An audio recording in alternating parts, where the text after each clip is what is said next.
তুমি আমারে কেন মিছা কথা কইছো তামিম? মিছা কথা? আমি এবার তোমার কখন মিছা কথা কইলাম? তুমি কই চাকরি করো? কারণ আমি তো তোমার আগেই কইছি ওই একটা প্রাইভেট কোম্পানিতে ম্যানেজার পদে চাকরি করি। কেন কিছু কোনো সমস্যা?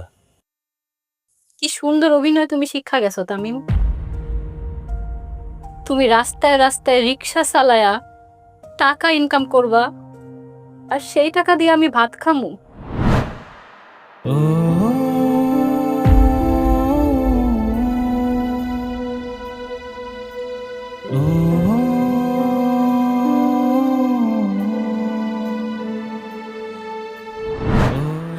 তুমি আমারে এতটা স্বার্থপর কেমনে ভাবলা তামিম?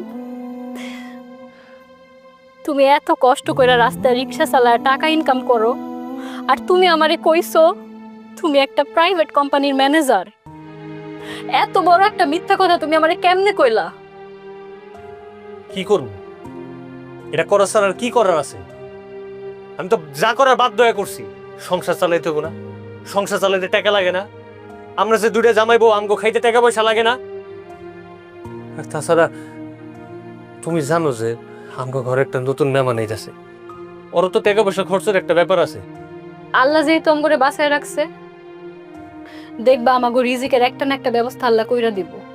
তাই বলে তোমার রিক্সা চালানোর টাকা আমরা দুইজন খাইতে পারবো না?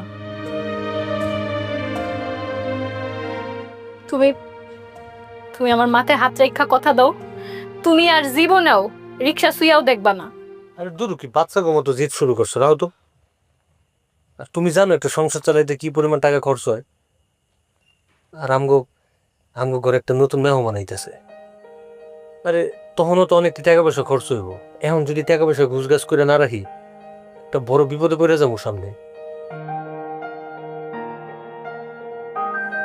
আচ্ছা ঠিক আছে, যাও, তোমার কথা দিলাম।